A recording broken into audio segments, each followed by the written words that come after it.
Oh yeah, wait. Now die. You're recording. Well, you would. Oh yeah, because if we still wouldn't go viral. No, we would have something to play and have memories on, and James and I would laugh. Hold on. I think you've done gone viral enough. Well, they're making fun of me because I may or may not have COVID. So welcome to Bonehead. Or consumption. Oh yeah, there's a good friend of ours out there who's sick too. I hope you feel better, Mick and Brandon and Jared. Anybody who does a convention with me has had the consumption. Wait, Mick has consumption? Mick has consumption. Oh Mick, no. Get better. Have you seen the way he ate that Mexican place? Yeah. That he has the consumption. Oh, we all ate good that night. So anyway, I didn't eat. Yes, you did. Oh, yes, I did. That was not okay. Never mind. Yeah, I ate.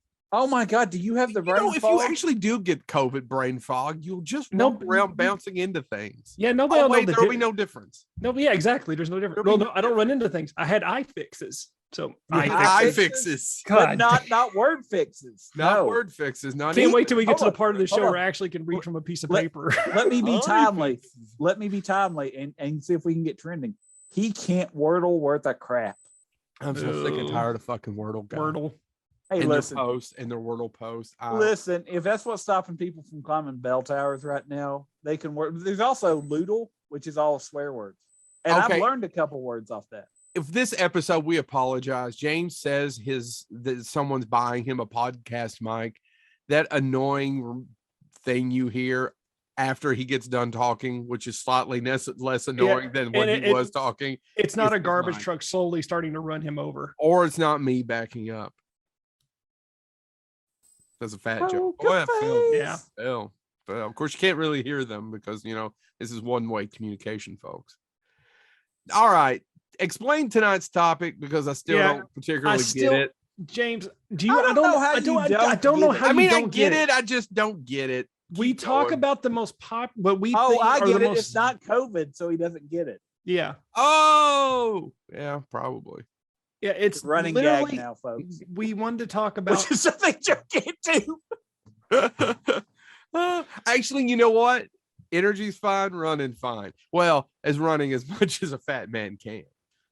So we try to cover a lot of aspects of pop culture, and James and I really talking about mascots that appeared in commercials or other aspects of pop culture and how cool they were. Because there are so many, and for some reason, Joe can't wrap his mind around mascots that have been used in commercials and television for decades. Get it? I just don't get it for an episode topic. I mean, I'm not doing the episode. Oh, he'll do 16 episodes about Stephen King. If Stephen King was a mascot, I wake up and shit in your bed, James. I'm just saying. I still don't get it for an episode topic, but I'm here. I'm going to try to be as entertaining as ever, which means I'll do very little. So don't worry about it. But I mean, I know as a pop culture podcast, I mean, mascots have become such a big thing that they had their own movies and video games. And I mean, even those weird Geico cavemen got a season. One of the ones I'm going to talk about has won an Emmy. So yeah, they're pretty significant. I guess. All right. Well, prove me wrong. By the way, I want to give a shout out this week to the Washington football team for picking just the worst new mascot, the Commanders thing. Yeah, it's so stupid. A friend of mine, Stacy, who's never going to listen to this show, I have sent her so many Arnold Schwarzenegger commando memes and gifts this week where I said, why didn't they just say Commandos and did this and have him with some sort of explosion? It would have been better than what they picked. Yeah, it's a lame ass name. I prefer. I shouldn't say I prefer their old one because it was fairly inexclusive and racist, but I preferred the Washington football team. I actually prefer the Washington football team too. No, it was I really wish, and we'll get back. It's because we're talking about mascots. That's reason you brought this up. I really wish pro teams would just go the way of the minor league teams. The best team names ever are in minor leagues. I mean, like the Manatees. The Manatees. There's a couple college teams that have good names too. Go Banana Slugs. Yeah, the Tortugas. No, what is it? Turtles. I'm blanking on them. I have like a whole I have a whole list of caps upstairs, and I'm blanking on every single one of them. The Montgomery biscuits, for God's sakes. There you go. Biscuits. James, do you want me to Alright, lead? so- Do you want me to lead off? Yeah, go first. Yeah, go first because I'm going to do one that Joe is familiar with. So let's. Well, let's I see mean, what I'm you start probably with. familiar with most of I'm them. hoping you don't bring up my last one because I was like, oh, one of us is going to do this one. But I was like, I want to talk about my favorite one from the 80s. By the way, all of mine are from the 80s. What? I'm shocked. At the Wait, height of capitalism. I don't know. We're pretty good at capitalism now. We haven't had that much. Oh. Oh, is Anyway, this going to be one of your anti-democrat rants? nope. I want to talk about one of my favorites, especially because I tried to collect all the memorabilia that I had as a kid. I'm talking about the Noid. The Noid was From Pizza Hut. Yeah, they come into play here in a minute. The Noid was the Domino's mascot from 1986 to 1995. It actually the creation of the character began in 1984. They took that much time working on it, which is insane. Why did they take that much time to work on it? It was all about getting all the specific. They tried different drafts, different aspects of looked like. Yeah, of how they looked, how he would interact. That's what I'm confused. Well, it was a combination of getting the character just right, the designs, and then the eventual rollout of it. Okay. The character was created by advertising agency Group 243. The success of the character can be contributed to Ernie. Yeah. But Group 241 failed and was executed. And by the way, when I talk about why they created the Noid, it gets even funnier. The success of the character can also be contributed to Ernie Perrick, the creative director of the Noid. The character was sketched and animated by the great Will Vinton, who doesn't get enough credit in terms of animation. He did then, not today. And he actually, Will Vinton actually coined the term claymation, the one that we all use today. He was the one that came up with it. The character was created due to the competition between the Domino's, which was delivery based. Domino's? I know. Domino's, which was delivery based, and Pizza Hut, where the customers mostly ate in the nice swanky restaurant with the plastic red Now, cups. I've never heard of such a place, Chad. Now let you go ahead and pause. A Pizza Hut had a place where you could go in and sit down and eat, and it was nice and swanky. Yeah. By the way, this In is the just before 4 times. By the way, did my audio get better?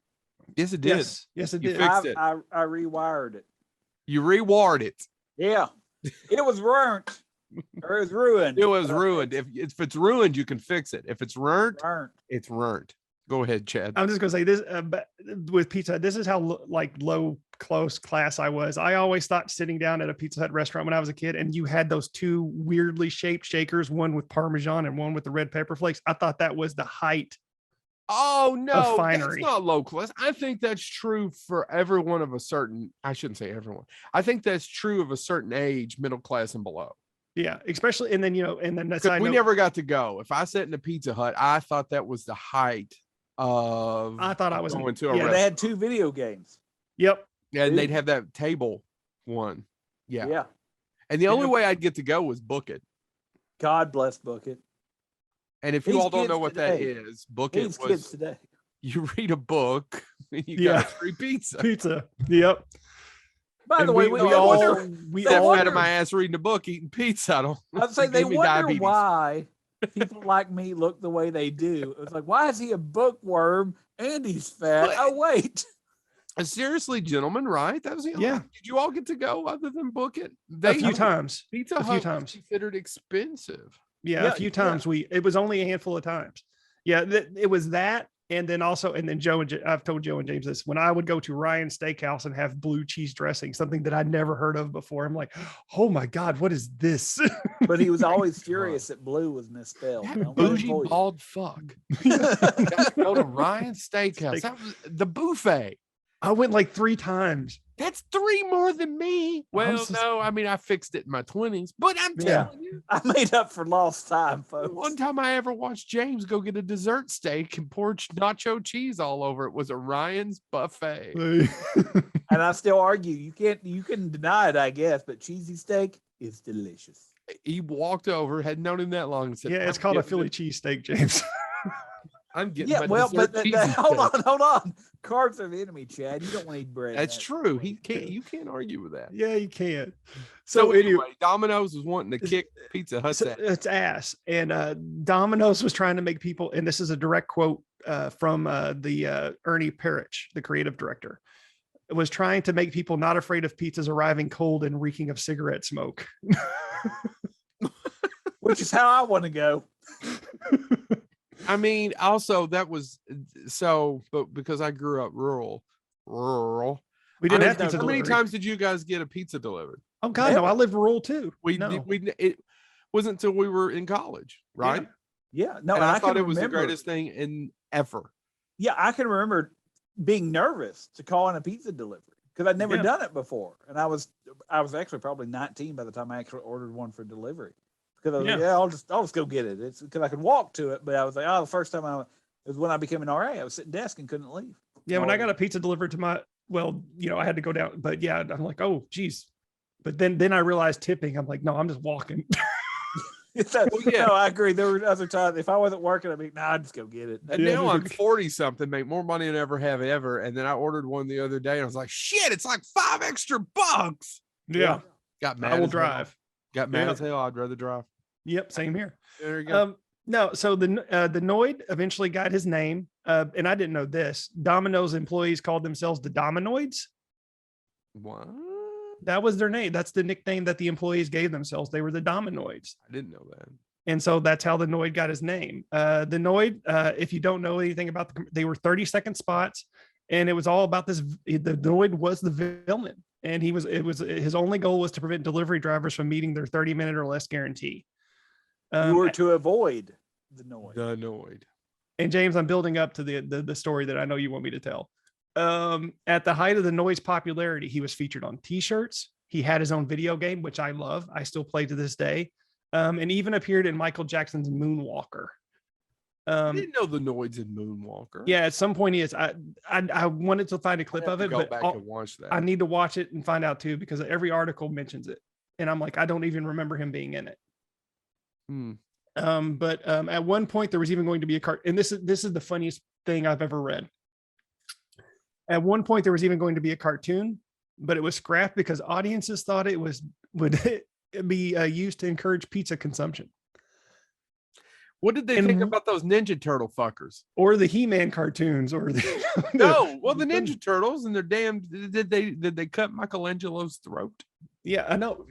And they did turtle soup, bitches. In defense of the Ninja Turtles, they did do that one episode where those meatballs turned into monsters. That was to warn people. I think that's Nightmare on Elm Street 5. No. Check it out. There's an episode of the original series of Ninja Turtles where Krang mutates these monsters and they don't come alive until you microwave. Oh yeah, I remember that. You check it out. Yeah, check out the big brain on Brett. And let's not to mention that the Turtles movie actually, their Turtles movie actually features a Domino's delivery man delivering a pizza to a sewer. So great. So late. Yeah, late. We did before I let James talk about, we got to talk about the most infamous story involving the Noid. Again, this gets a little lengthy, so I apologize. Wasn't this pretty much what caused the Noid to crest and plummet? He returned a little bit, right? I mean, he was around again for a little bit last year. Yeah, it wasn't so much. This didn't so much kill it, but it helped it. So at the height of Noid's, the most infamous story about the history of the Noid occurred in 1989. Sean Burnsett was tasked with opening the Domino's in Chambly, Georgia. I'm probably pronouncing that wrong. Nobody from Georgia is listening to this, so go screw yourselves. No, but we got a big audience in the Middle East. Yeah. Within minutes of opening, his first customer came in and pulled a gun. The gunman had been having ongoing arguments with the owner of Domino's Pizza in his own mind. His claim was the commercials were directly aimed at him. James, Joe, you want to guess the gunman's name? Noid? Kenneth Lamar Noid. Noid asked for three things: $100,000, a white limousine for a getaway car, and a conversation with the company's owner. Did he get any of it? Oh, we're getting there, because it gets even crazier. Noid believed he was owed money for the company stealing his name, and that the ads were directly addressing him. Shots were fired, which resulted in a police standoff. Noid became even more irrational, requesting a private plane to Mexico, and at one point agreed to release a hostage upon receiving a copy of the science fiction book The Widow's Son. Who wrote that? I didn't look I at the don't know. author. Harlan Ellison. Keep going. No, by the way, one of the things I posted on Twitter was if people would like us to start doing like you do the movie reviews, if we should start doing book reviews, and people have said yes. So maybe I need to check out this Widow's Son and we'll tie it in. While I wrap up, why don't you look up and see, because I didn't have time to look it up. Now this didn't really end very dramatically. Basically, a cop came to talk to Noid, and when he opened the door, the Noid got distracted, and the two hostages that he were holding ran out. And then he eventually gave up. Now, despite all this insanity, he actually fired and ended up 6 shots into the ceiling, held them for over an hour. Noid was found guilty by reason of not guilty by reason of insanity. Well, no, that guy's really tied to get out. Yeah, no, he was.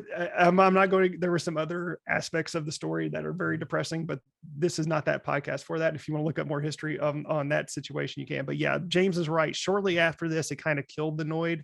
Now the Noid was disappeared for years. He actually just recently came back over the last 2 years. He appeared in a Crash Bandicoot game, and Domino's was trying to resurrect him for the whole thing about them having self-driving vehicles, but it never really picked up. You saw some t-shirt sales. I looked and almost decided to buy one, but they went out of sale. But yeah, the Noid is pretty much forgotten. And also too, they computer animated it. I mean, it looks really different now. It's not the same. I don't know if this is the book, but I'm assuming it is. And that makes that story even weirder. The Widow's Son is book 2 in the historical Illuminatus Chronicles. Throughout history, here's the book review. Throughout history, secret societies have played a crucial role in shaping events that have created our world. Only an inner circle of power elite know the full extent of the influence of the conspiracy. It is Paris 1772, and Sigismundo Celine knows he is destined to play an important part in the history behind the history. The Masons, the English nobility, the Jacobites, the Rosicrucians, the ruling clique of pre-revolution France. These are but a few of the factions involved in the machinations and intrigue in which Sigismundo has been enmeshed. Now, I don't know why that guy had conspiracy theory issues. Yeah, no idea.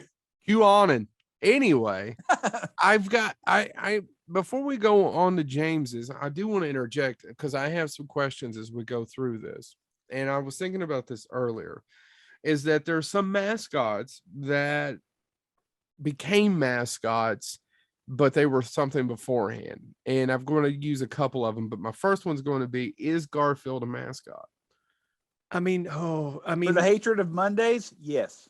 But there were so many different products. Oh, McDonald's had the mugs forever, right? So many different products that I don't know if he was necessarily years. And then I've got another one after this. Well, it's kind of funny. All the ones I'm talking about were created specifically to sell a product. They're existing. Are they more of a mascot, or as weird as it is, they're fictional, but are they more of a spokesperson? Well, hold like on Snoopy. for a second. Snoopy's a good one for MetLife. Thank you. Here's my third one, because I think people know this, and we've talked about it on the show before. The Flintstones. The Flintstone vitamins and Pebbles. Those are things that are still here. You forgot about the third one. What? We're not going to talk about your inflatable Wilma, Chad. It's flipping weird. What's the third one? Winston Cigarettes. Well, yes, but they don't still sell Winston cigarettes. I don't know. A guy that looks a lot like Bam Bam told me if I don't smoke, he'd hit me. So, but what about? Oh, okay, so Snoopy. But those were specifically existed before, but Flint's, yes, but you can probably. Here's my argument: is that Garfield and Peanuts still exist as themselves, separate from the brands that they have sold. The Muppets have gotten bad for this since Disney's owned them too. But do the Flintstones So here's the thing about, and I'm kind of agreeing with you on that, is the fact that they have kind of passed in terms of their relevancy, but they stick around because of the products. Yes, But that's in terms of Fruity Pebbles was literally created as one of those 80s cereals that was created to sell because of a cartoon's popularity. And oddly enough, it has stayed around. Like Mr. T cereal's gone, but for some reason, which by the way, I'd Pebbles kill for a thing of Mr. T cereal right now. But anyway, me too. Speaking of Fruity Pebbles, I saw this in the store today, or well, not today, a couple days ago, and I literally almost screamed, "What the heck?" Have you all seen Mrs. Butterworth, speaking of Mascot, now makes a Fruity Pebble flavored pancake syrup? No, it sounds disgusting. I thought that I literally went, well, that's just I'd too try much. it. That's exactly what I was going to say. I was like, that's too much. But if it was on the table, well, yeah, I mean, I ain't going to buy it. But if I was somewhere, and once we get Chad COVID and he gets over it, then we can all get together again and lick doorknobs, and we should try it. I'm going to lick this doorknob, but first, save me, Mrs. Butterworth. Well, we're going to put it on the doorknob before we lick it. I did have the Fruity Pebble. I did have the Fruity Pebble Kit Kat. I wasn't very impressed. I didn't know about that. I tell you, these kids with their Fruity Pebbles. By the way, I bet it's better than the green tea Kit Kat. Oh, fuck you. The green tea no, it's my least favorite one, but I've never tried a green tea Kit Kat. By the way, and I enjoy it. It's not the best. I can't. I'm going to go on record and say this. Fruity Pebbles is better than Cocoa Pebbles, and hear me out on this. And here's why. Here's why. You're not answering my question. Here's why, Chad. Tons of other cereals taste like Cocoa Pebbles. No other cereal tastes like Fruity Pebbles. I guess. I don't eat cereal. But to answer back to your question, they are mascots from a corporate level because they are being used to hawk an item, but it's kind of Garfield. They still make content for Peanuts. Yeah. They still make content for Flintstones. I mean, they're corporate mascots. That's all there is to it. And it wasn't for a while that you'd still, and there's probably once a year when we get close to Christmas that I watch in the Fruity Pebbles in my bowl. Oh, here comes who. Yeah. But it's kind of me, sir, it's ho ho ho. I'm hungry. Like when I there's another line that says ho here comes who. Don't you start don't you start your white lane bullshit with me. I just let's let Joe mansplain everything. Yeah, no, it's just when I created. Hold on, Chad. See, mansplaining, Chad, is when a man tells you something that you probably already know. I didn't know if you knew that, Chad. Yeah, well, thank you. He just wanted to explain it to him. I thought that was me shaving this area here so it's nice and smooth. No, that's pointing at his eyelid. It makes no sense. That's mansplaining. To plane the surface. Did you guys answer my question? No, I was trying to. Flintstones, corporate shills. They're corporate shills. And, when I put together my list, I thought about those. I really did. But at the same time, I came at this as the viewpoint of these were characters that were created solely for the purpose of selling a product. So, and that's the thing. So hypothetically, Joe, if we agree with your premise that now the Flintstones are mascots, if let's say 10 years from now, we see a resurgence of Flintstones, do they stop being mascots again? Can the pendulum swing back? I don't know that I have an answer either way, but my mind is a little crooked. And when we started asking about this, that was some of the things that kept popping into my mind that I wanted to throw in for conversation. Flintstones is the one exception. Like Snoopy and Garfield, I don't really consider those make content for those because they still make Flintstones. And the Muppets are getting bad for it too. By the way, I know. I wanted to throw that back out there one more time. They are getting really bad about it. It's not like. By the way, the fucking Muppet. I get it. It's Disney's. Well, but now flip side of that. No, they were bad before that. I'm going to make an argument about that though. That's where the Muppets started. Yeah, I guess you're right. Yeah, but the Muppets were doing started them as advertising. Ralph originally sold dog food, right? Yeah. Henson was a millionaire before he graduated college. Yeah. Didn't he drive a Bentley or a Rolls Royce to his college graduation? Yeah, something like that. I followed that same path except for the wealth. Yeah. Anyway, James, what you got? I want to start with an icon, and as I did the research on this, because it's so iconic, and I realized, oh my God, it's more messed up than I ever thought. because this icon has a name that nobody uses. His name is Bibendum.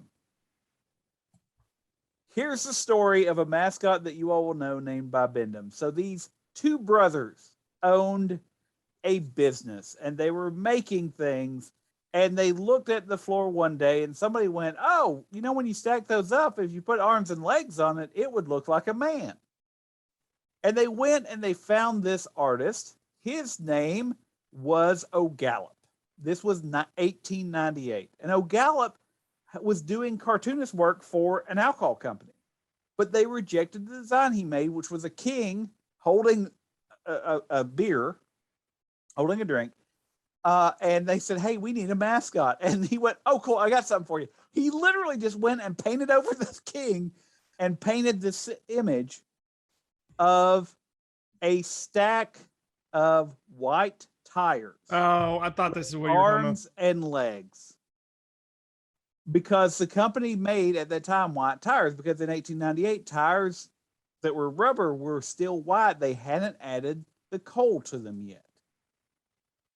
This was the birth of the Michelin Man. By the way, let me tell you some of the messed up things, because when he showed them the art, he didn't paint over the liquor ad. That's why his name is Bibendum. It means to drink. And so the slogan that was linked to the Michelin Man in his first appearance as Bibendum was, and let me make sure I get this quote, "Nunc est Bibendum. Now is the time to drink." And how did they didn't speak the language. And when they realized that, here is literally what they made the original slogan. It was that the Michelin tires drinks up all obstacles, because they didn't want to change the art. As time went on, and if you see the original painting, it's weird as hell. He's got like two monsters looking at him. Well, have you ever seen the original Michelin Man costume? No. Oh, it is scary as hell. You should look it up. I mean, it's it's right out of your nightmares. Well, so they kept him, because they kept the slogan. There was a period of time in the early 20th century where he wasn't yet the Michelin Man. Nobody still called him Bibendum. They literally called him the Road Drunkard, because they kept all the drinking thing. He smoked a cigar and carried a beer with him. When that fell out of fashion for certain reasons, reasons? Well, the reason he smoked a cigar and actually it wasn't a beer. He carried champagne with him. Why? Because in the early 20th century, who could afford cars? Put a link in the chat to the original picture of the Michelin Man costume, by the way. So click on that and tell me what you think. I'm clicking on. Oh, it. that is, yep, yeah. He wore glasses too. Chad, I've told you so many times. Keep sending these topless pictures. By the way, real quick, does that remind anybody else of Nothing But Trouble? Anyway, it does look a little bit like Nothing But Trouble. It also looks like that one squatty guy from Doctor Who. So I don't watch Doctor Who. It's a mushy brown guy with the glasses and the top hat. No idea. The Michelin Man has been adapted over time. At one point, when musicals was big, his motto became, "I'm clinging in the rain."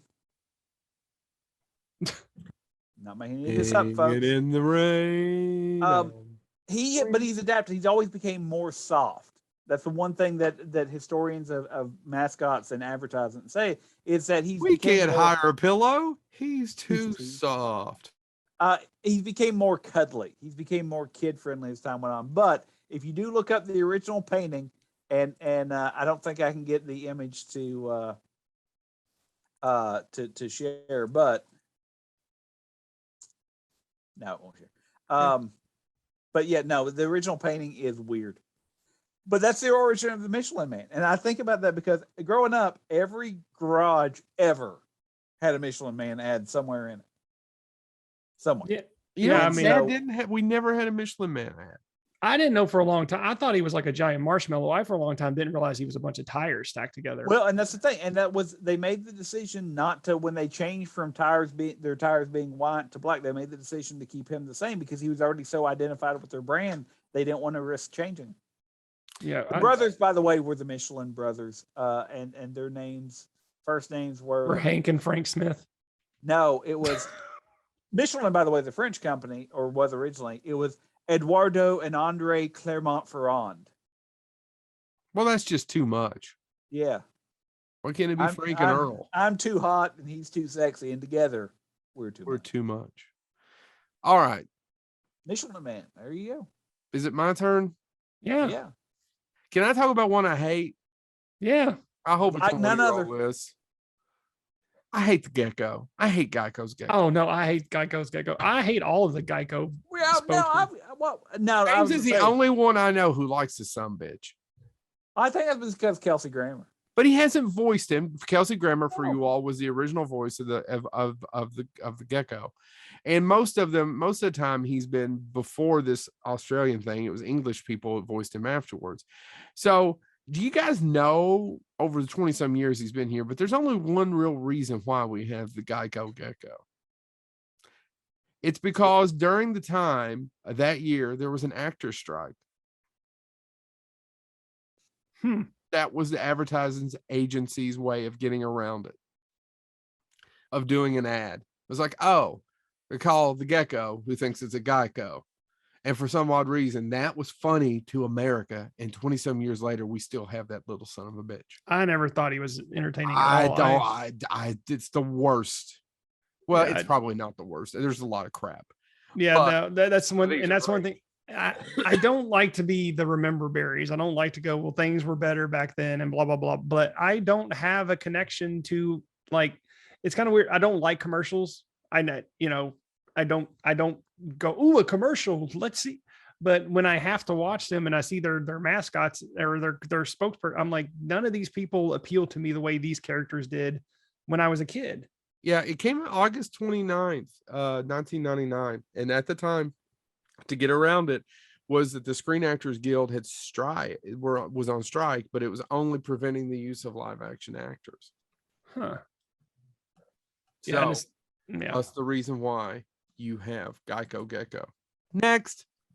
All right. So my next one is, I'm just going to talk about briefly before I say the name. This one was created for a fast food restaurant because they were tired of mostly being known as a place to visit during lunchtime and also a place to feed your kids. They wanted to make it more of, this is a place you can go to as an adult at dinner time. And this is how we got Mac Tonight. Which confused the heck out of most Americans. But God bless you really have to be of a certain age to know who the hell that is. Yeah, and I'm going to go into just. But he had a recent commercial too, right? Not too long ago, they did. They tried and it failed. That's and you have to be within a 10-year period. Yeah, of age, like maybe even less. And he let me get into it because he actually had a very popular uprising and then a very, very quick downfall. So Mac Tonight, Mac Tonight was a crooner who had a moon for a head. He was created by ad agency Davis Johnson Mogul and I'm not even going to try to pronounce. You're going to say chlamydia. It's close. It's Clumbato. So from here on out, I'm just going to call them chlamydia bot. Clap for chlamydia. DJMC. They had a request from the McDonald's franchise in Southern California. They were experiencing stalled sales in the dinner time hours. They just couldn't get people to come to the restaurant. So Brad Bell, president of that DJMC, was obsessed with Bobby Darin's Mac the Knife. He played it around constantly. So he thought it would be perfect for the new campaign, but something was missing. Can you all even guess what the inspiration for Mac the Knife was? And when I say this, you're going to go, holy shit, it makes sense. Joey Bishop. No, James. I'm going to guess. No. Another popular mascot from the 80s, Max Headroom. I didn't know that until I did the research. Max Headroom's a whole thing unto itself. Yeah, exactly. And that weird TV show. And but once again, that's a whole other. Yeah, my roommate. I had a roommate to be of a certain age. I had a roommate who was obsessed with that show. And God, for people that may not know Max Headroom, but have seen more recent music videos by Eminem. If you've seen Rap God, he's doing Max Headroom. See, I haven't seen Rap God, so I don't know what that is. No, but if you watch, literally, Chad, watch the first 30 seconds. It's literally him dressed as Max Headroom doing the head jerk thing. Absolutely, it's Max Headroom. I swear, I forgot. Was it Pepsi? What did Max? Coke. Coke. Yeah, I don't remember because it was the future. Yeah. By the way, when I do that in reality, people don't get the reference. Well, that's because we're afraid you have Parkinson's and the show's ending. Keep going. No, y'all will just keep it going. So, Mac Tonight, they came up with Mac Tonight, who would be a crooner who existed in a dreamscape who would appeal to adults and encourage them to come after hours to eat burgers for some reason. They hired acting legend Doug Jones. Are they going to change the burgers at night? No, it's still the same. That's the big thing. Okay, I just wanted to make sure if I wouldn't eat the burgers, it'd still be the shitty ones. The one part I didn't mention is that I didn't know Doug Jones played that. That's great. Yeah.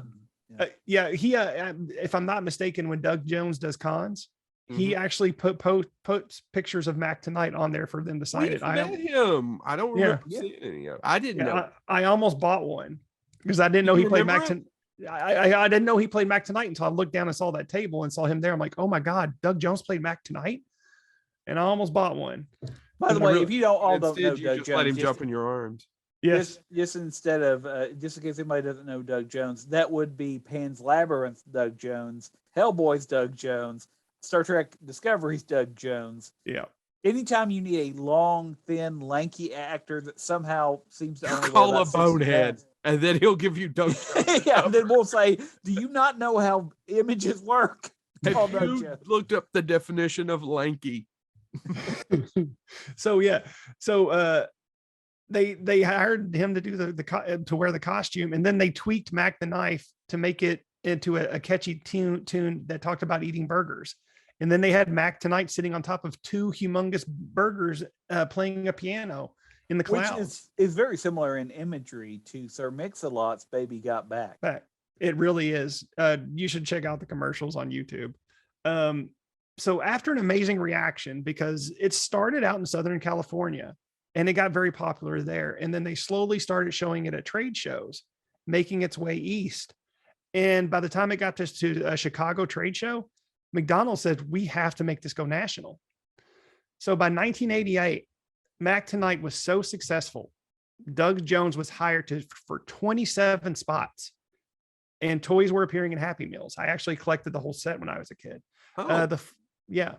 That fall, he was listed as the most identifiable brand character. And there was even rumors that he was going to replace Ronald McDonald. That's how popular Mac Tonight got in the brief time. Like clowns. I don't either. I never did like Ronald McDonald.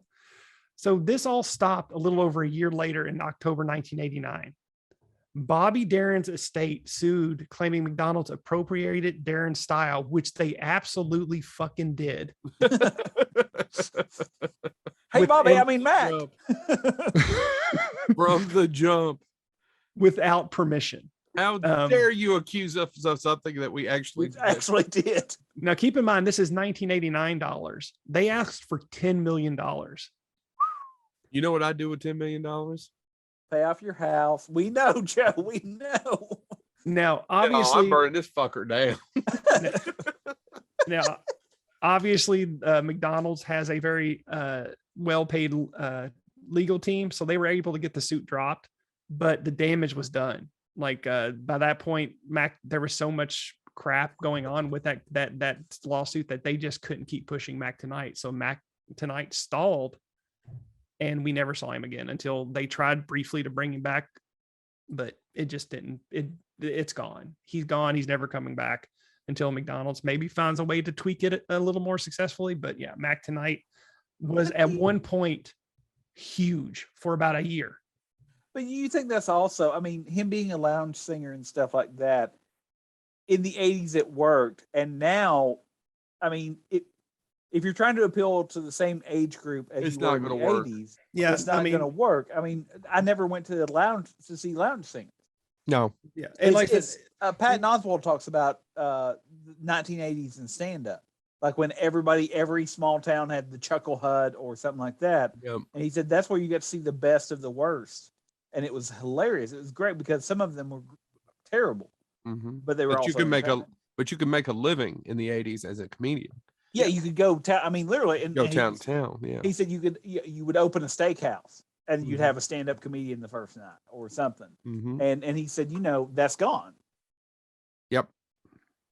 I that's one thing I did before those tapes got lost or damaged. That was one of the things I always liked about when I had those recorded TV shows. I actually remember seeing old spots of Mac Tonight and just being nostalgic. I'm But sure all that's on YouTube, isn't it? Oh yeah, I still look it up on YouTube every now and then because it's kind of weird. I look up commercials from childhood and I'm like, why am I looking this up? Because I mean, only in the holidays. I do it, but I only do it. It's only the Christmas ones and maybe a Halloween one or two. That's it. Now, see, I still look them up. Like I'll look up the Noid and Mac Tonight and a few that I'll do some honorable mentions of at the end if James doesn't mention them, but I'll still look them up just to remember them. And some of them still hold up as entertainment, even though they're only, like I said, 30 seconds of but when you couldn't fast forward or skip or, have a service that didn't have commercials, you watch them. Yeah. James. I'm going to go with one that I loved as a child, and I didn't know. Like, as a child, he always had the same villains in my memory. And to find out that he had other villains before I could remember, it was shocking to me. I was shocked and dismayed. No, I'm going with the best, very, very confused uniform boat captain ever, Captain Crunch. Now, Captain Crunch, if you don't know this about Captain Crunch, here's something I didn't know. They created the character. Does he still exist real quick? Yeah. Yeah. Oh my God, do they still do commercials for Captain Crunch? Oh, I don't think they have to do commercials now. I don't. If you want Captain Crunch, you know where to find it. Well, James, not to interrupt your story. Well, I had to interrupt. Yeah, I had to. But are there actually commercials for kids cereal nowadays? No, they took them off because they were causing damage. So there's no kids cereal commercials. Very few. You have to have a certain, like, you can't have too much sugar in them. You have to meet certain guidelines now. Yeah, because I don't see them anymore. Yeah, I mean, there was this Christmas was the first year. I swear to God, I think this year was the first Christmas where I didn't see the Honey Nut Cheerios Scrooge commercial. Oh, that's a good one. That's a good one there. That's a you see. Oh, that I'm sorry, I'm just sitting here doing all the different Ensign Crunk. Sorry. No. Ensign Crunk. I'm just doing the knockoff things, Captain Crunch. No, the best episode or one of my favorite scenes in Frisky Dingo isn't it something like Commander Crunk or something? Commander Crunk or something. If you knock that cereal bowl off, I'm going to lose my temper. No, don't you knock Commander Crunk off? Don't you do it anyway. But they had a marketing plan for Captain Crunch before the cereal ever came out. And the origin of the cereal actually is, and this is a job no guidance counselor or a college career center let me know this was a job, and I'm still upset about it. Pamela Lowe was a flavorist at Arthur D. Little. There could be so many things. Like, what do you... I write all of these lyrics. I'm a flavorless. Flavorless? You're flavorless. I'm flavorless. But so a flavorist is a flavor chemist, effectively. Worked for a company called Arthur Little. She also helped design Heath, Mounds, and Almond Joy. But she had to come up with the flavor, and she remembered when she was a kid, her grandmother would basically take like brown sugar and butter and just melt it together and pour it over rice. And she was like, well, that always tasted good. I liked that when I was a kid. So she pitched that as an idea, and that was the origins of the Captain Crunch cereal. The origins of the Captain, though, again, he's depicted as a late 18th century naval captain, except he's also elderly, which is it's interesting how this happened, because you normally don't think, hey, we need to sell kids cereal to kids. Let's get an elderly captain out here. That's the reason why I eat Ensign Crunk. But he's young and with it and refuses to rise through the ranks and put up with their bullshit. He makes his own rules. He makes his own rules. He's his own person. He does his own truth. But so he's 18th century, but he wears a revolutionary style uniform, but he wears a bicorn hat, which has a C on it for no reason. He has gold bars on the sleeve, but he is also, people debate, is he even American? Because he doesn't have enough bars for an American. It's 4 bars if you're an American. He only has 3, which would only make him a commander. That being said, do you know Captain Crunch's full name? Oh, I knew it, and I know it's some long, insane name. But say it. Hold on, I lost it in my notes. Oh, it's Horatio, as in Horatio Hornblower. Hornblower. Horatio Magellan Crunch.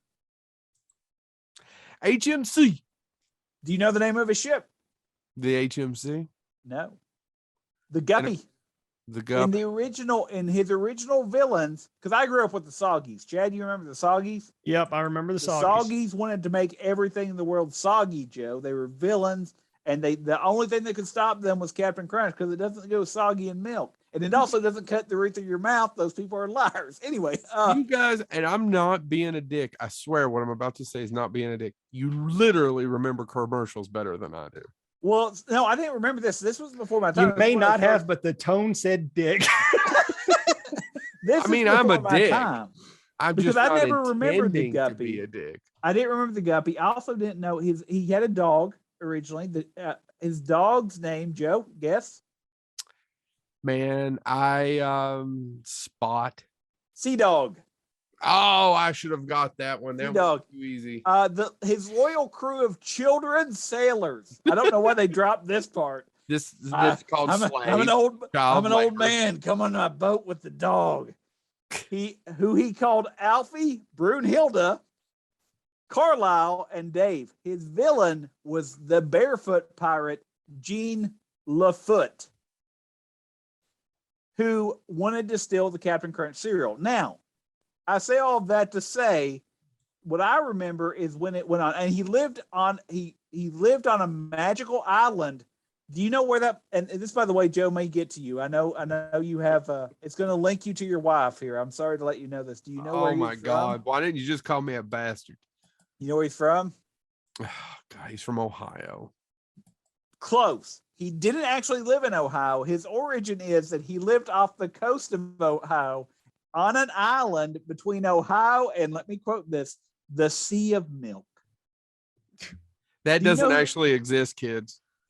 Oh, there's no milk and honey in Ohio. I'll tell you that right now. Hold on. No. That's what he wants you to believe, kids. He's trying to Communist hide. Red China is what's in Ohio, son. You listen here, Brom Bones or Ichabod. You don't cross that bridge into the Cincinnatus. But in the 1980s, when Phil would talk to me. In the 1980s, is when he actually started fighting his new main adversaries, which is what I remembered, the Soggies. And those were strange alien creatures that resembled blobs of milk, and only milk, you pervert, Joe. Whose goal was to take. I wasn't even thinking of milk. Dude, honestly, look it up. The only thing that was immune was Captain Crunch, and he had to prevent them from Sog. Their leader, though, was the Sog Master, who was a large mechanical creature whose only plans was to ruin breakfast. Now, Joe, yeah, do you know how many variations there have been of Captain Crunch? I didn't know this. Blew my mind. 42. I know there's at least 4. When I was a kid, you had Captain Crunch, which it was okay. I liked peanut butter Captain Crunch. That was my money crunch, right? I don't know that I've ever had Captain Crunch, but keep going. Crunch berries, man. Crunch berries. Oh, I was gonna say, and then they came out with Crunch berries. That was actually a later addition. That being said, there was a period of time where Jean Lafoot, his enemy, got his own fruit flavored one that had fruit flavors in it. But there have been 33 variations of Captain Crunch. 34. Oh, there you go. I just don't see how there could be that many Hold variations. on. Do you know what the most recent one that came out in 2021 was? You couldn't get it in the United States. You would have to go to COVID. They actually made, and I'm not slurring these people at all. This is actually the name of it. Cannot Crunch. It was for only the Canadian market. And the thing was, it was like Oops All Berries, except every berry was either red Anti-Semitic. or white, the colors of the Canadian flag. That's dumb. Well, no. They also did the American flag. There was Captain Crunch's Yeah, I red, remember white, that and blue one. crunch, which also for a period of time was known as Freedom Crunch. Ugh. Here's one I didn't know about, Chad. I used to get those with some Freedom fries. So there's no difference in taste. It's just, we're going to change the colors. Actually, there was one that was peanut butter flavored with a twist, though, and I didn't know about this. Maybe you saw it, Chad. I know you love the movie so much. Superman Crunch. It featured peanut butter pieces that looked like I almost say Captain America. Looked like Superman's emblem, except when you put them in milk, it turned the milk blue. It was a promotional thing they did to tie into Superman Returns. No, never saw it. Wouldn't try it. They also did. There was Rugrats ones. There was Galactic Crunch. There was Oops All Chocolate Donuts. Which I'd like to get some all chocolate donuts. That's what but you're not talking about the actual cereal. You just want a bowl full of donuts. I'd like a bowl full of chocolate donuts. Yeah. That's one of. By the way, early Saturday Night Live. Diabetes. Early Saturday Night Live skits donuts are good for you. Is John Belushi when he's doing little chocolate donuts. That's a great. Anyway, the one I remember as a kid though that was special and I never could find in my small town home was Christmas Crunch, which premiered in 1987. I can remember when they first announced it. Oh, it's only available at Christmas, little Christmas tree shaped. It still was the same thing, but I wanted Christmas Crunch so bad, and it was not available. James, I had it. It still tasted like Captain Crunch. I know it did. It doesn't matter. It's retro. It's kind of those. It's one of those things that when you're a kid, you're like, man, if I just had that, I'd be a billionaire right now, right? It doesn't make any sense. It's just in my mind. I'm like, man, I never got. And now, of course, every year I'm like, oh, there it is on the shelf, and I walk right by it and get peanut butter crunch. Yeah. But no, Captain Crunch is weird to me because he had his own. I mean, he had his own. By the way, the popular way he was portrayed, his early commercials were very well done and in a style that we'll all know well because they were done by Jay Ward. So if you like Rocky and Bullwinkle, it was the same style of animation that in the early premiere of Captain Crunch commercials, it was Jay Ward's work. Yeah. So Captain Crunch's aesthetic was very, very Bullwinkle related. All right. As we move on, in the interest of time, so do either one of you have any more cereal? Nope. I want to bring up. I have a tie-in to a cereal, but no. I want to bring up a couple, but I'll do it quickly. But go ahead. Well, if you're going to bring up a couple, because there's so many cereal ones. That's what I was going to talk about. Well, so a couple I want to bring up because I had a friend in high school, and if he happens to watch the show, hey Dave, who was obsessed with this King Vitamin. Now there was actually a physical King Vitamin, an actual human being that wore a crown, and then he got very, very old, and they retired him. But King Vitamin, nobody ever actually. I think Dave actually liked it, but I never heard anybody go, you know what tastes good? King Vitamin. Oh, it was a piece of shit. You had to pour tons of sugar in it just to make it edible. Another one that I didn't know anything about until I started researching this. I thought we were going to talk more. I got a bitch about King Vitamin. I hated King Vitamin. You always wanted cereal with a toy in it, and then you get King Vitamin, you turn around, there's no toy. The back of it was just what just happened? He's muted. I don't know what he's saying. Sorry, keep going. Okie dokie. I was trying to pull up. I was pulling up for my point, and it started a freaking ad. Oh, anyway, no, and then you would, and all King Vitamin came with was a mask that you could cut out of the back of the box, but you couldn't cut out because then what would hold the cereal? Yeah. And then once you cut out the mask, how the hell are you supposed to hold it on your face? And then you realize it's a piece of cardboard. Why would you put it on your face? King Vitamin sucked ass. Anyway, go ahead, James. Here's one. If you've never heard of this, because I hadn't. I literally was doing research, and this popped up as a weird mascot that nobody remembers. And good Lord, it's nightmare fuel if you're a child. So Kellogg's Frosted Flakes. Not Frosted Flakes? Sorry, Kellogg's Cornflakes. Traditional corn. What's the symbol for that? The chicken rooster. That's right. So if you were going to make let's say you had an idea, you're pitching this to your boss, and you say, I want to take cornflakes, but we'll also put like oats in there. and we're going to do that. And we'll call the cereal the Big Mix. And then your boss says to you, okay, that sounds great. What will be the icon for this, the mascot for this? If you say anything less than, okay, we're going to take the classic cornflake rooster and put him through a abomination Frankenstein surgery to where it'll be his head on a pig snout with wolf fur and moose antlers. Oh, I remember this thing. The Big Mix. Look it up. Biggmix. I have never heard of what you're talking about. Yeah. It didn't last too long. It lasted 2 years in the early 90s. I'd never had heard of it either, Joe, but I literally saw it and I'm like, that was a bad thing. The other mascots I want to talk about. Well, I want to talk about cereal. Well, no, I'm sorry. The other cereal mascots. I'm sorry. Okay. Joe. He said 2 more. I went number 6. No. He went from Leviathan. See, in the beginning there was a lot. In the beginning there I'm scarred as a child because my cereal icons when I was a kid, the one cereal I could get away with getting, and I think it's because Save-A-Lot carried it, quite frankly, that was sugary. Because my dad, it was always cornflakes, not Frosted Flakes. He was, we got sugar to have. But it was cornflakes. And so the one that I could get away with getting, and it was because it was originally made by Ralston, was Cookie Crisp. Yeah. And if you Cookie Crisp. Yeah, I remember that one. Yeah. And if you know anything about It had a cookie so in Cookie it. I'm Crisp, fat. I like cookies. Hold on. I just want to tell you all I like cookies. Cookie Crisp. So Cookie Crisp originally, and this was before my time, was sold by a wizard. He was a Merlin type character called Cookie Jarvis. Now here's the question. Was he named Cookie Jarvis before he started selling cookies? But his magic power was that he could turn anything into cookies. Huh. And so he took boring breakfast and turned it into cookies. Well, here's the part about that though. So they did away with him. I don't know why. But the one I grew up with in 1985, they decided, you know what, this wizard thing's played out. The kids today like violence. So we're going to have a cop that chases down the cookie crook. Yeah. Yeah. And you had Cookie Crook, and originally the cop's name was Crumb. They later changed it to just Cookie Cop. And I remember they used to get the toys of them that came in the cereal. I have one upstairs. I would love to see it. You have to pull that out next time. And then when you're done with that, show me the Cookie Crisp toy. I was going to say, put a big, never mind. Let's not use the word big. Yeah. Nope. Can't do it.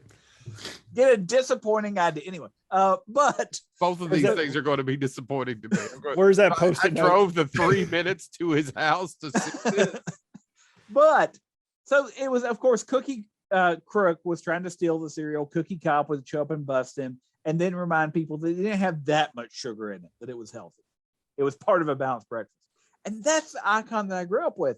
And then all of a sudden, it changed. And now I know why it changed. You know why it changed? No. It's because Ralston sold it and General Mills bought it. And General Mills actually went, oh, we can't have a crook on there. We're a family brand.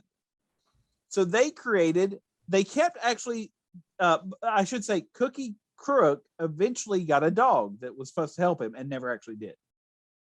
But the dog's name was Chip. Well, they kept Chip for a while, but Chip wasn't selling well in England. And so they decided, oh, you know what will sell cookies in England? I literally would love to know the logic of this. A wolf. And so if you look at the General Mills now, it's got a wolf on it. The wolf's name is Chip the Wolf. Are we going down this rabbit hole? No, hold on. Damn cookies. I say and they were awful. They looked like little chip. They were awful. They were shit. Oh yeah, they didn't. My mom got them for me because I love chocolate chip. They were awful. I can remember how bad they taste still. Yeah, me too. And I had to wait for them to soak in milk forever just to make them edible. They were awful. Oh, do you remember though? Do you remember what the cops always come back to the Cookie Crook always was? Yeah, he had like some crappy Irish Scottish accent, right? He wasn't a smart cookie. Anyway, are we done? In 2018, I'll wrap this up here, Joe. In 2018, on the back of Cookie Crisp boxes with Chip the Wolf, there is a scene where Cookie Crook and Cookie Cop are in the background. It's the only time they've been brought back since they got brought out by General Mills. But Ralston used to make a lot of other tie-in cereals to movies and stuff that I loved, including I forget now. But anyway, yeah. So Ralston, I guess, is out of the cereal business and completely. All they do now is make those weird things. Well, I want to really quick because so many of these are, I mean, number 10 is Chad's California Raisins. They did post Raisin. I Count Chocula for what cereal? That's right, Blueberry. Sugar Bear for Sugar Crisp. Lucky the Leprechaun for Lucky Charms. Toucan Sam. None of you all brought that one up. Tricks the Rabbit, because tricks are for who? Anybody that will pay for them. Anybody. Captain Horatio Magellan Crunch. Snack Crapple. Shit. Crapple. Snap. I actually said Snack Crapple. But the one cereal worse than King Vitamin. Rice Krispies. Yeah, you're right. They're pretty bad. I can't say it without thinking of the George Carlin joke. Snap, crackle, fuck you. I swear I heard one of them say it. Buzzbean, the Honey Nut Cheerio guy.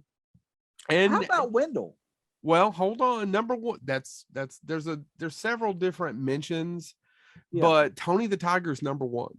It should be. Well, he's great. Like the Cuckoo Bird, Sonny the Cuckoo for Cocoa Puffs, or come Cuckoo for Cocoa. By the way, Big'em Frog, Frankenberry from Smacks, Sugar Smacks, Smacks, Big'em Smacks. Yeah. Big'em but Frog. No, that was the other thing that got to me as a kid. When I first got Cinnamon Toast Crunch in the early '80s, rarely did I get it. But when that rooster's name, do y'all know Cornflakes' rooster name? Cornelius Corny Rooster. Oh, that's just sad.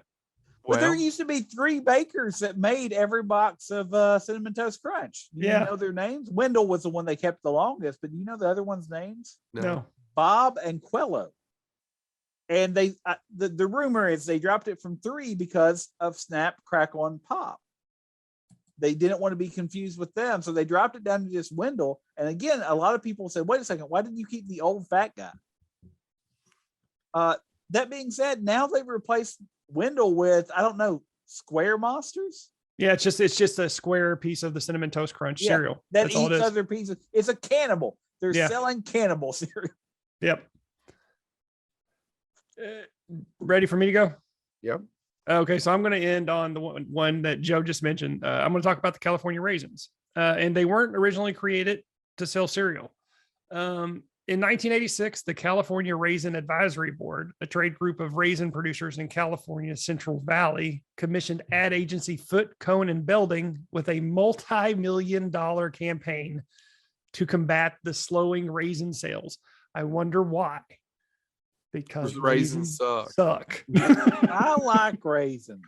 You're the one. Yeah. You remember that we all 3 went to the same daycare at one time? Remember they'd have their box of raisins. And my kids always. My kids wouldn't eat them, but he would get them, and I gave them to my mommy number 3 for 2 years. I'd find boxes and just give them because she's the only person I know to eat them. But by God, he couldn't walk out without getting a box or 2. Even though he would never eat them. My kids at school. They come home sometimes with the lunch, some of the side items that they get from the lunch. And I love the raisins they bring home, but the reasons I love the raisins they bring home is they're coated in sour sugar for some reason. So they finally made raisins edible by covering them in other shit. So Seth Werner and Dexter Fedor, who worked for this advertising agency, created the California Raisins to make the stack to give them more personality and give less thought to the fact that it was just a dried out grape. That was not my wording. That came from the Mental Floss article where they interviewed these 2. They also wanted to use claymation over regular cartoon animation because they thought it was cooler. So they hired, again, as I mentioned for the Noid, Will Vinton, who also did the Noid, as I mentioned, to help create the characters. And Will Vinton did a lot of animation for ad agencies. It's partially why he's just got so popular. One of the things I found fascinating is when Will Vinton did this, they hired real dancers to make the raisins moves look more authentic. It took more than a month to shoot each 30-second spot that they produced. The ads were so successful, Raisin sales increased 20%. Between 1987 and 1988, the Raisins released 4 albums. I didn't realize it in a year span, they released 4 albums, all covers, of course. Do you have all the Raisins? No, I don't have the whole thing. The whole Didn't thing. I they have have- several right over here. I have several too. Didn't they have also a tie-in with Hardee's? Because Hardee's had the cinnamon raisin Yeah, biscuits. I'm getting there. Yep. Oh, I'm sorry. No, you're I didn't fine. mean to ruin No, everything. just ruin it. I mean, James, that's you only fine. spent 6 hours earlier. No, me and my- talking about. But Me no, and my I will- stupid kindness will just go to hell. No, and that was one that we'll talk about. I'm glad you, because I didn't have the cinnamon raisin biscuits. So it was a raisin biscuit. Yeah, they got so popular that Hardee's actually bought the license to share to promote their cinnamon raisin biscuits. And then we also got the little figurines that I had to go to Hardee's to get because I love those things. I like the cinnamon raisin biscuits. Man, I forgot all about I those. vaguely remember liking them I too. had them too. I'm sure they suck. they- now. Yeah. Oh, I mean, do you like sugar? Because if so, I got news for you. The They answer still is- have about a quarter inch of They icing. don't on make them. them, do they? You can't get a cinnamon raisin biscuit Oh, at yeah. Hardee's, can you? I used to get my well, I mean, as of 2 years ago, I used to get them for the kids occasionally. No, we're Well, go going get to me a Hardee's. monster biscuit and some gravy and get your ass over here. Yeah. When you get over the plague, I'll come. We'll eat a cinnamon I raisin didn't biscuit. invite you. I was talking to James. You've got to go Oh. lick some Oh. doorknobs. Nobody likes. You me haven't had anymore. enough COVID. James is impervious. Uh, Keep Uh, going. It turns out but, that even COVID finds me unlikable and doesn't want to be near me. the albums were so successful, 2 of them went platinum. Michael Jackson even created Raisin in his own image with Will Vinton for another television spot. The Raisins had 2 amazing television specials. The Claymation Christmas celebration. I love. You guys, if our listeners don't remember this, please YouTube it. You can actually buy a DVD copy. I need to buy a DVD copy of this. It is by far one of the best Christmas. I Specials remember, ever. I remember watching it, and my father being on the kick. We only had one TV back in the day. You see, kids, you had to, Mhm. and you had to watch what was on TV. And I somehow called my dad into let me watch it, which means there couldn't have been a basketball game on. Yeah. But I just remember Dad lost it with the waffling, all the different Yeah. terms they came up with here, and I just remember Waffling. Dad literally losing it at waffling and going, "That's messed up, son," and laughing. And I mean, the Raisins were the highlight of the. They saved those for last, but they also had the We Three Kings song. I still love to this day. And their version of Joy to the World that Will Vinton produced was fantastic. But that actually won an Emmy for Outstanding Animated Program. And there was also a mockumentary called Meet the Raisins, which I still love to this day. It's just a 30-minute mockumentary about how the Raisins became a band. At their peak, there was a fan club for the California Raisins. Merchandise such as plush toys, lunchboxes, and air fresheners. They even had a series of comic books and a 13-episode animated series, which is terrible. If you again watch if you're bored, check out the California animated series on YouTube. It is almost unwatchable. They also teamed up with Post to promote Raisin Bran, and of course, as we mentioned, Hardee's.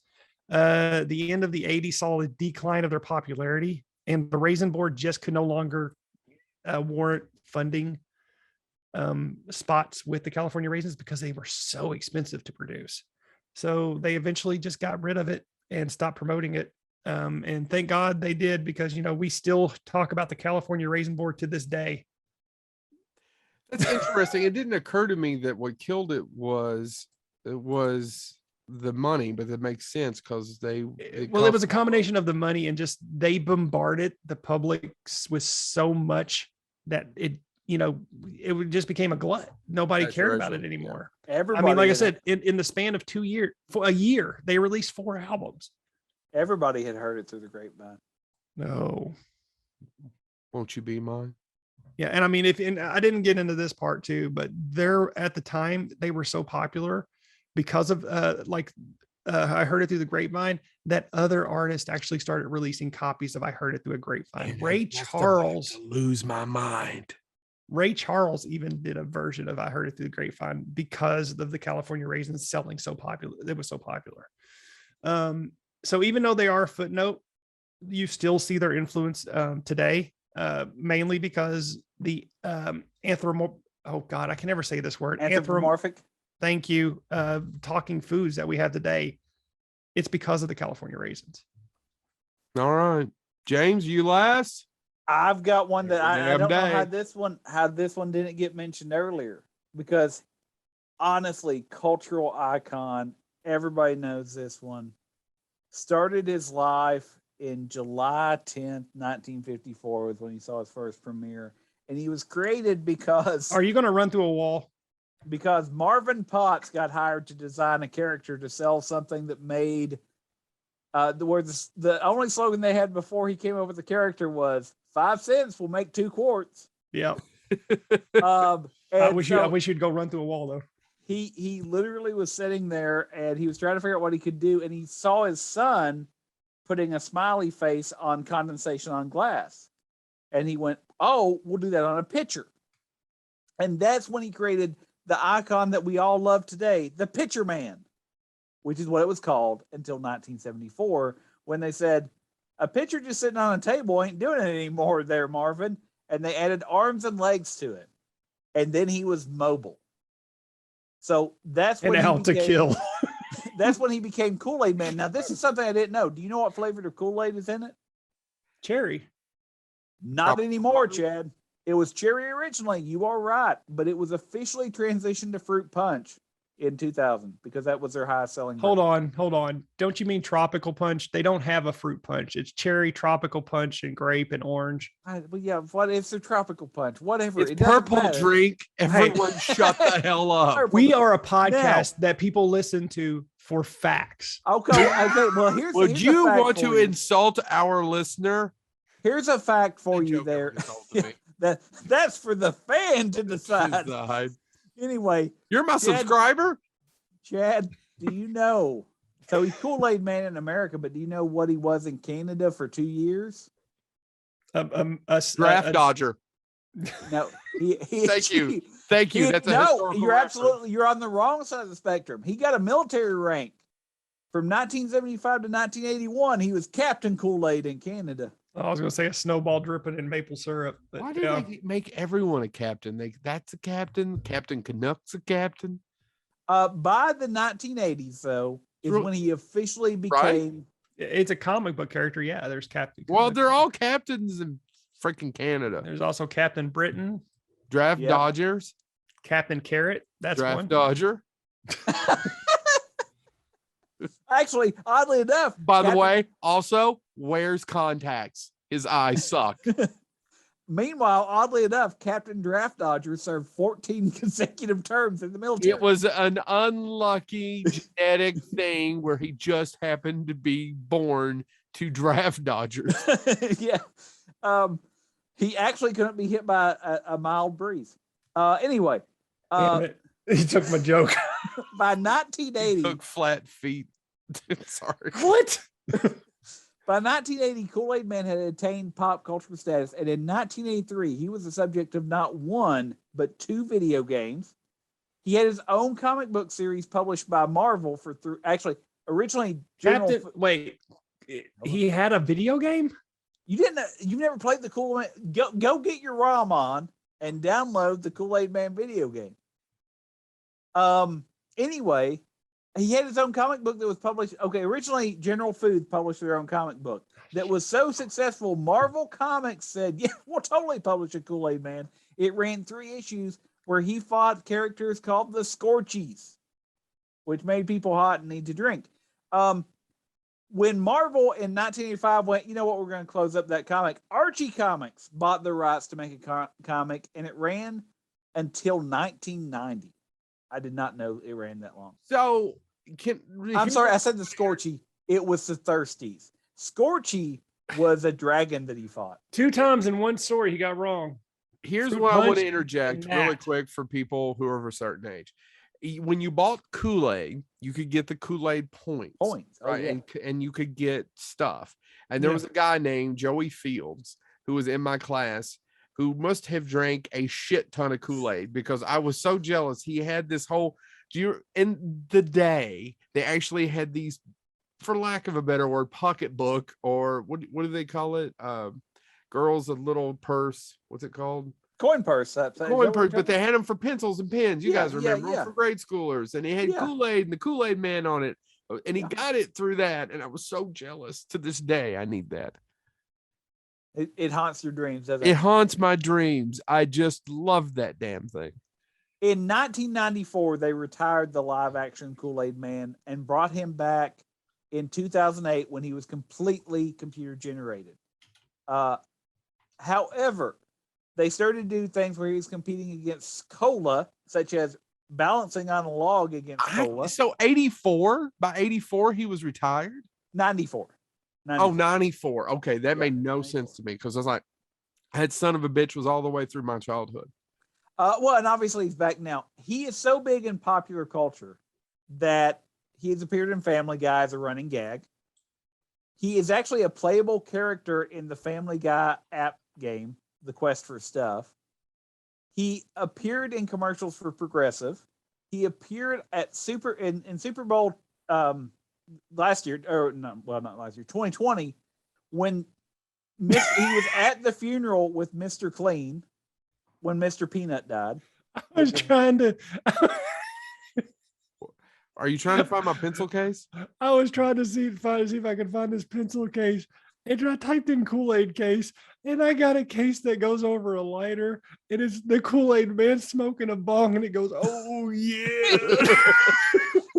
Anyway, I can't find it, Chad. I'm looking forward to. I'm going through all these ads. Here's what is not mentioned even on Wikipedia, which is all it is a bunch of damned Etsy store shit. Here's what's not mentioned even on the Wikipedia page, which is an absolute shame. Because my favorite thing Kool-Aid Man has done in the past 10 years is his Christmas song with Lil Jon. And if you haven't seen it, oh my God, Google it right now. It's literally just Google Kool-Aid Man, Lil Jon. If that's on a CD, I'll buy the CD. I do it every year for my kids. I guess it's about 4 years old now. I play it every year for my kids. And then literally, like we were playing, Dana had been playing, my wife had been playing like somewhat religious Christmas songs. I'm like, oh, well, you know what always brings me to my faith? I played it. And one of the lyrics is Lil Jon saying, what I really want for Christmas is everything on my Christmas wish list. And Kool-Aid Man. It's a duet between him and Lil Jon. You can't get better than that. All right, I may be screwed. The video ends with Lil Jon.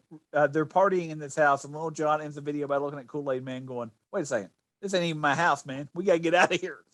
Joe, why are you screwed? I can't find it. It's not on eBay, dude. Yeah, I know. That's where I'm looking. I can't find it at all. Let me find if they have a Kool-Aid backpack. I also wanted that original Star Wars backpack. So bitching parents didn't love me. Keep going. James, go ahead. No, I mean, so Kool-Aid Man, I think is one. I've got a couple honorable mentions, but Kool-Aid Man, I mean, video games, comic books, referenced in Family Guy, referenced a playable character in the Family Guy game, duet with Lil Jon. I don't know how you can get bigger than Kool-Aid Man, and he's lasted the test of time. I mean, there's tons of comedians that have jokes about him, but Kool-Aid Man, everybody knows. Well, before you get started, there's only one other person I want to talk about. Did you all have honorable mentions? I got two. Okay. I've got a couple, yeah, but go ahead. The only other one that stands up in my mind, and if you're looking through a lot of lists, yes, James. I wanted to add one more thing. Kool-Aid Man is not human. God, I hope not. He is also not a pitcher. And if you're wondering, is Kool-Aid Man the pitcher, which Pitcher Man would make us believe? And the answer is yes, he is. So if you drink Kool-Aid directly from Kool-Aid Man, you are indeed drinking his blood. And he is not human. His actual Latin name, we're Homo sapiens, his name is Arceus frigidarius. Is his species.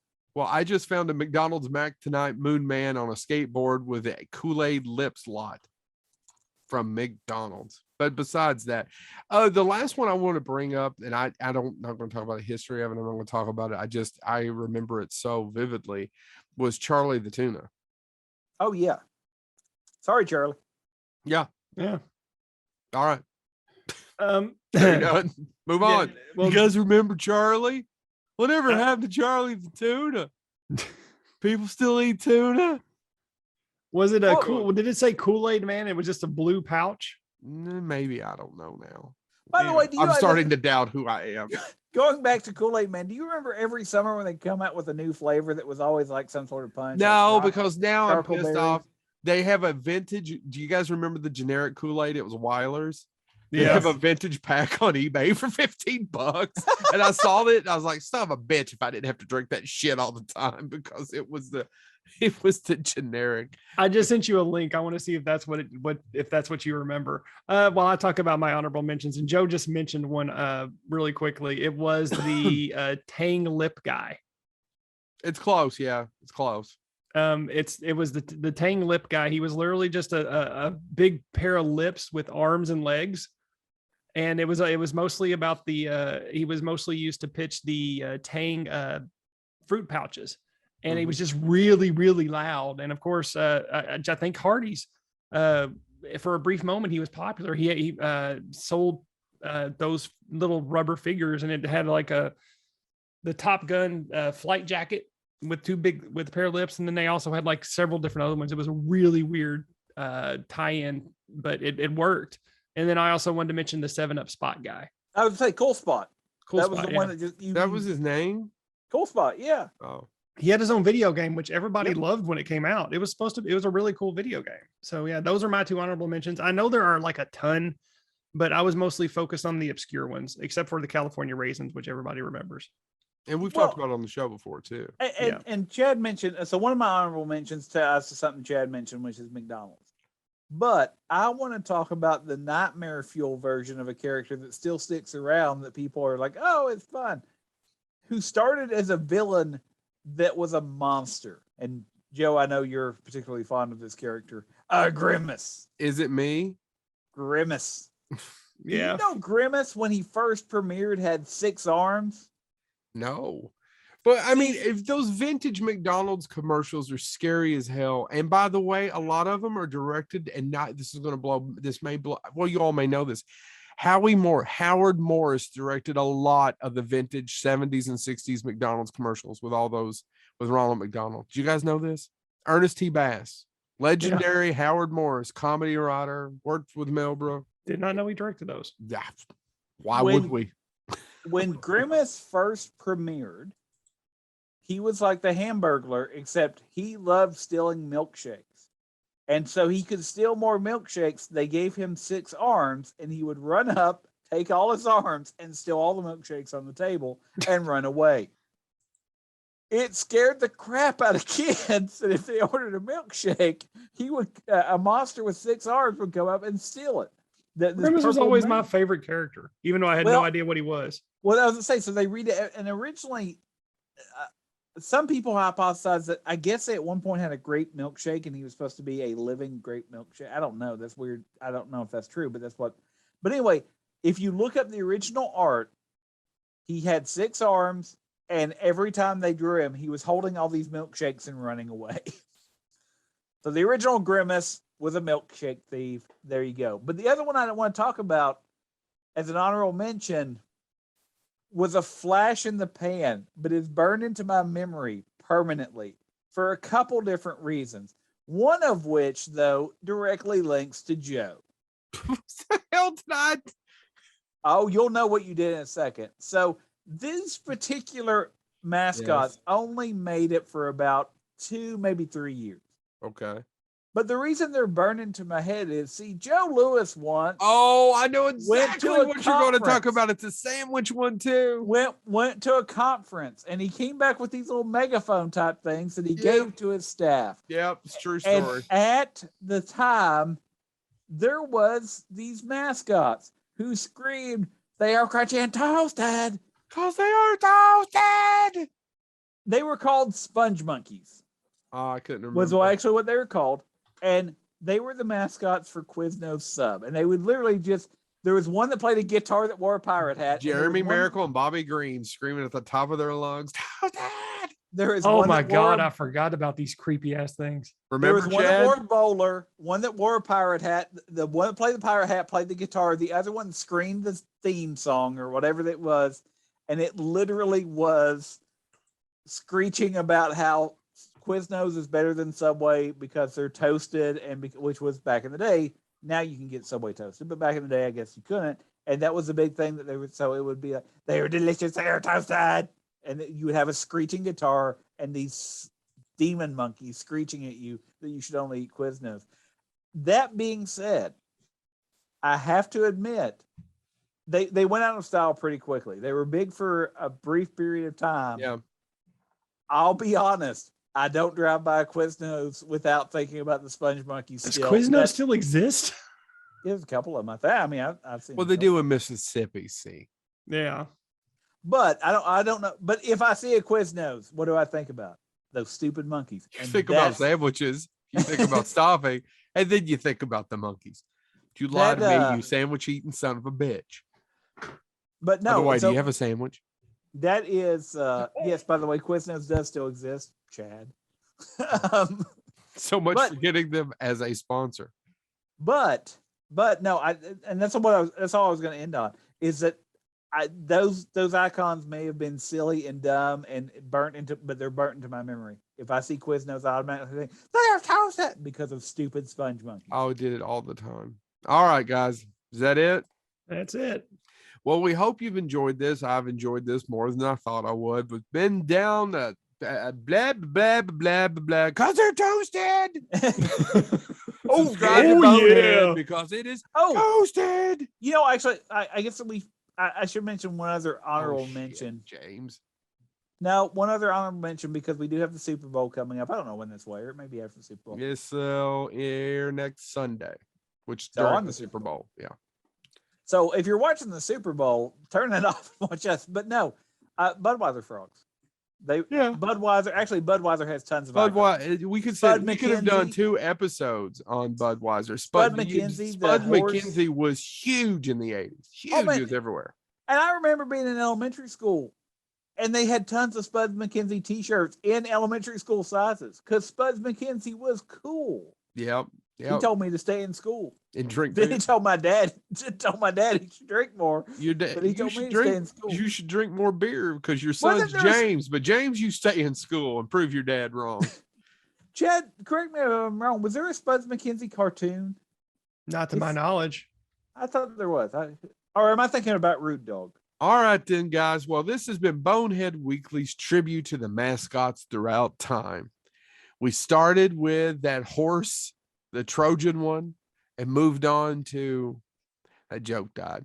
We're cutting off. We'll talk to y'all later. If you need Bye. anything, just text us. And don't by the way, expect that you'll actually get it. I don't know if y'all saw me on with the mic muted, but I'm officially sneezing. So yes, Joe gave me COVID through Zoom. Toodles.